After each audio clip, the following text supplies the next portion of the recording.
Hi friends, गीतिका चौगले या ब्लॉगवर तुमचं स्वागत आहे। तर आज आम्ही आलो आरसीटी मॉलमध्ये। आरसीटी मॉलमध्ये कशाला आलो आहे ते तुम्हाला पुढे व्हिडिओमध्ये कळणारच।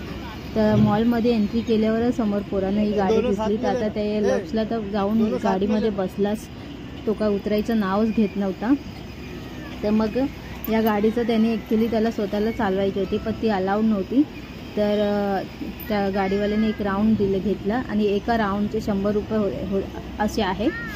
तर पुढे व्हिडिओ आवडला तर व्हिडिओला नक्की लाईक करा, शेअर करा, सबस्क्राईब करा आणि कमेंट देखील करा आणि सबस्क्राईबच्या बाजूला असलेली बेल आयकन पण प्रेस करा, ज्याच्याने तुम्हाला आमचे नवीन व्हिडिओचे नोटिफिकेशन येत राहणार। आणि इंस्टाग्रामवर पण जाऊन फॉलो करा। इंस्टाग्रामची आयडी तुम्हाला स्क्रीनवरती दिसत असेल तर नक्की जाऊन फॉलो करा।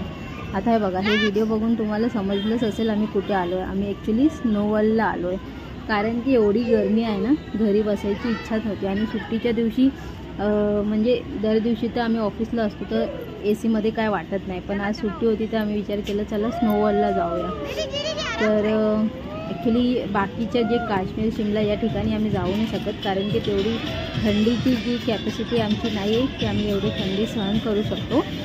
कारण आम्ही मुंबईमध्ये राहतो आणि मुंबईमध्ये अजिबात थंडी नसते, जे थोडंफार असतो तेवढंच, मग एवढी काय थंडी नसते। म्हणून आम्ही विचार केला चला ॲटलीस्ट स्नो वर्ल्डमध्ये जाऊन एक्सपिरियन्स करूया, म्हणून आम्ही इथे आलो आहोत।